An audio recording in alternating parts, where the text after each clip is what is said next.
Please বহক মই এইটো উত্থাপন কৰিছিলো মই একেটা প্ৰশ্ন দিছিলো অহাৰ কাৰণে কৈছে বহক আপুনি মোক না ক'বলৈ দিয়া নাই বেলেগক আপুনি আপোনাৰ নামেই অহা নাই বহক একেবাৰে নাম লোৱাৰ কাৰণে তেখেতসকলে কৈছে অখিল গগৈ ডাঙৰীয়া মোৰ পিছত আপোনাৰ নাম আপুনি মোক ক'বলৈ দিয়া নাই বাকী চবকে ক'বলৈ দিয়া নাই এক মিনিট মাত্ৰ এইটো একেটা বস্তু মই নিজে উত্থাপন কৰিছিলো আৰে ভাই প্লিজ ক'বলৈ দিয়ক প্লিজ প্লিজ বহক বহকচোন আপুনি বহকচোন মই আকৌ এবাৰ পবিত্ৰ সদনত কৈছো যে ৰাজ্যখিনি পাহাৰ এখন proposed reserve forest supreme court versus Godavarman এই কেছ অনুসৰি proposed reserve forest means reserve forest this is the order of the supreme court Chandra Patowary ডাঙৰীয়াই আপোনালোকক জাজমেণ্টটো দিব যেতিয়া আমি তাত গ'লো মই দেখিলোঁ যে ফৰেষ্টটো নাই গছ গছনি কাটি চেজ হৈছে মানুহো আছে মানুহখিনিও মোক লগ কৰিলে মই ক'লো ঠিক আছে যিখিনি ফৰেষ্ট আছে আমি বচাব লাগিব যিখিনি ফৰেষ্ট নাই আপোনালোকে 20-50 বিঘা মাটি লৈ আছে আপোনালোকে মাটিটো লেণ্ড পলিচি মতে ল'ব আৰু যিখিনি কালি পৰখি আহি আছে বা এতিয়াও আহাৰ চেষ্টা কৰি আছে সেইখিনি বন্ধ হ'ব লাগিব এক মিনিট নামাতিব এক মিনিট আপুনি পকাই থকাতকে মানুহখিনি মাটিখিনি দি দিয়ক অখিল গগৈ প্লিজ বহক আপুনি পকাই থাকিব নালাগে হিন্দু মুছলমান কৈ থাকিব নালাগে প্লিজ আপুনি হিন্দু মুছলমান কৈ থাকিব নালাগে ডাইৰেক্টলি মানুহখিনি পট্টাখিনি কাগজ বহিবলৈ দিয়া দি দিয়ক আচ্ছা কোনে মাজত সোমাইছে কোনে নোসোমাইছে বাদ দিয়ক আৰু বৰদুৱাৰ আপুনি যিটো কথা কৈ আছে ৰিপ্লাই দিবলৈ দিয়ক বৰদুৱাৰ honorable member আপোনাৰ সিওমৰ পৰা ওলাইছে যে the project include the 1500 acre Bordowar satellite township at Palasbari নামটোৱে আপোনাৰ বৰদুৱাৰ satellite township তাৰ পাছত আপুনি কৈ আছে যে বৰদুৱাৰ নহয় যে এনেকুৱা এটো নামে অকল Borduar township please Akhil Gogoi Borduar township ন অকল ট্ৰাইবেল মানুহ তাতে উচ্ছেদ কৰিব আপুনি ক'ব না আৰু কামৰূপ জিলাৰ বেলেগ বেলেগ ঠাইত এটা জিৰ' আছিলে বিষয়ত মুখ্যমন্ত্ৰী টাইম পাৰ হৈ যাব ৰিং ৰোডৰ নামত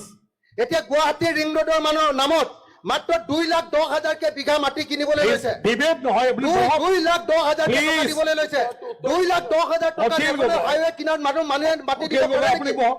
এইটো খিৰঞ্জীয়া মানুহৰ মাটি এনেকে কাঢ়ি ল'বলৈ লৈছে আপুনি বহক অসমৰ মানুহৰ মাটি এনেকে কাঢ়ি অখিল গগৈ ডাঙৰীয়া আপুনি বহক এইটো বস্তু উত্থাপন Please কৰিব sit কাৰণে down. সুযোগ নিদিয়ে Please আপুনি take your হিন্দু seat. মুছলমান কৰিবলৈ ইয়াত সুযোগ প্লিজ দিয়ে টেক ইউৰ সিট আপুনি বিষয়টো উত্থাপন কৰিবলৈ সুযোগ নিদিয়ে আপুনি কিয় কিন্তু নিদিব? হিন্দু মুছলমান কৰিবলৈ আপুনি সুযোগ দিয়ে আপুনি বহক আপুনি honorable chief minister honorable chief minister already আৰু জিৰ' আছে এই খালি বিষয়ত শব্দটো চেষ্টা কৰোঁ মাননীয় বিধায়ক অখিল গগৈ ডাঙৰীয়াই কৈছে পট্টা দি দিয়ক আপুনি সুপ্ৰিম কোৰ্টে কৈছে দিব নালাগে গৈ আপুনি কালি দি দিয়ক মই আপোনাক একদিনৰ কাৰণে দায়িত্ব দি দিছো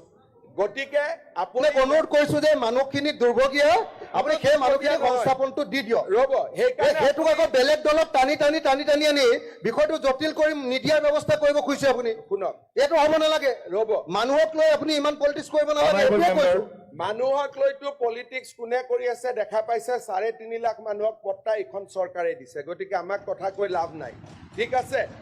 ৰেকৰ্ড চাই ল'ব মানুহক লৈ কোনে ৰাজনীতি কৰিছে আৰু কোনে কৰা নাই প্ৰথম কথাটো হ'ল যিখিনি আমাৰ পজিটিভ মানুহ আপোনালোকে কথাটো বুজক এইবোৰতো আন্দোলনকাৰী মানুহ যেনেকৈ নহওক তেওঁলোকক জাগা এটা লাগে আন্দোলন কৰা মোক লাগে সমাধানৰ তেওঁলোকক মই মাতি আনিলোঁ মোৰ অফিচৰ তলত 2 ঘণ্টা সময় আমি আলোচনা কৰিলোঁ 2 hours আলোচনা কৰি মই তেওঁলোকক ক'লোঁ যে 15 দিন পিছত আপোনালোকে লিষ্টখন লৈ আহক কোনখিনি মানুহ কোন চনত আহা আৰু প্ৰমাণ হ'ব ভোটাৰ লিষ্টখন প্ৰমাণ হ'ব আধাৰ কাৰ্ড যি আছে তেওঁলোকে ক'লে ছাৰ আমি কৰি লৈ আহিম মানুহৰটো থ্ৰু দিয়েতো আনিব লাগিব না মানুহ ৰ'ব আপোনাৰ মই কৈ আছো তেতিয়া মোক তেওঁলোকে ক'লে যে ছাৰ কোনোবাই কেছ কৰিব তেতিয়া মই ক'লো যোনে কেছ কৰে তাৰ অৱস্থা নুৰুল হুদা আৰু বুঢ়া পাহাৰ হ'ব কাৰণ আগতো কেছ কৰি চাইছে এইবোৰ কেছ নালাগে আপুনি কামটো কৰি দিয়ক প্লিজ কিয় কাউণ্টাৰ দি থাকে আপুনি অখিল গগৈ ডাঙৰীয়া সেইটো আপুনি কৰি দিয়ক আৰে ভদ্ৰভাৱে বহক না আপুনি যিটো প্ৰতিশ্ৰুতি দিয়াইছে সেইটো কৰি দিয়ক আপুনি এজন সদস্য হয় বহক না আপুনি জেণ্টেলি কথা শুনক না আপুনি এনেকে কথা ক'লে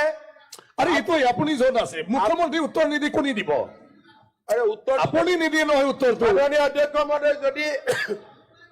উত্তৰ নালাগে মই চেম্বাৰত অলপ ৰেষ্ট কৰোঁ আপোনালোকে কথা পাতি থাকক মই এতিয়া শেষ কৰিব খুজিছোঁ শেষ হৈ যায় এই সময়ছোৱাত এটা কথা আপোনালোকে মনত ৰাখিব যে ফৰেষ্ট নহয় বুলি কৈছে যদি নহয় ভাল কথা কোৰ্টত প্ৰমাণ হ'ব ফৰেষ্ট হয় নে নহয় যদি ফৰেষ্ট হয় যাব লাগিব যদি ফৰেষ্ট নহয় ব্যৱস্থা হ'ব গতিকে আপোনালোকে ঠিক কৰি লওক যে কোৰ্টৰ ৰাস্তা দি যাব নে চৰকাৰৰ লগত আলাপ আলোচনা কৰি সমস্যাটো সমাধান কৰিব এইটো হল আৰু ক'ব নালাগে মই কৈ গ'লো নহ'লে স্পীকাৰেও বেয়া পাব কথা বাৰ্তা আমি দুজনে পাতি থাকিলে দ্বিতীয়তে যি ধৰণে অখিল গগৈ ডাঙৰীয়াই কৈছে যে পট্টা দি দিয়ক মই পট্টা দি দিব পাৰোঁ গোৱালপাৰা জিলা আমাৰ খিলঞ্জীয়া জনজাতীয় মানুহসকলৰ জিলা কিমান দূৰলৈ পট্টা দিব তাতে ট্ৰাইবেল বেল্ট এণ্ড ব্লকত বহি আছে আমাৰ আপোনালোকে মুছলমান বুলি ক'লেও বেয়া পাব যি শব্দই কওক ট্ৰাইবেল বেল্ট এণ্ড ব্লকত বহি আছে বৰদুৱাৰ প্ৰিন্সিপল যিটো হ'ব এইটো তাতো হ'বনে নাই এই গোটেই কথাবোৰ সদনত আপোনালোকে আলোচনা কৰক ট্ৰাইবেল বেল্ট এণ্ড ব্লকৰ পৰা যদি বৰদুৱাত যাব লাগে সংৰক্ষিত হ'ব লাগে same tribal belt and block দুধনৈটো সংৰক্ষিত হ'ব লাগিব দুটা প্ৰিন্সিপলটো নহ'ব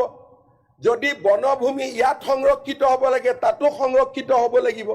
সেইকাৰণে আপোনালোকে কথাখিনি ভাবি চিন্তি কওক মোৰ কোনো আপত্তি নাই ৰাজ্যখিনি চৰৰ ক্ষেত্ৰত আলোচনা ৰাজ্যখিনি পাহাৰৰ ক্ষেত্ৰত আলোচনাৰ বাবে চৰকাৰ সাজু আছে কিন্তু কোৰ্টত কেছ হ'লে চৰকাৰে সঁচা কথাখিনি এফিডেভিট দিব লাগিব ইমান স্যাৰ আপুনি ক'লে স্যাৰ আৰে আপনাকে নিজেৰ পাৰ্টিৰ খবৰ নিয়ে দিয়ে chairman Ali honourable chairman Ali হয়ে গেল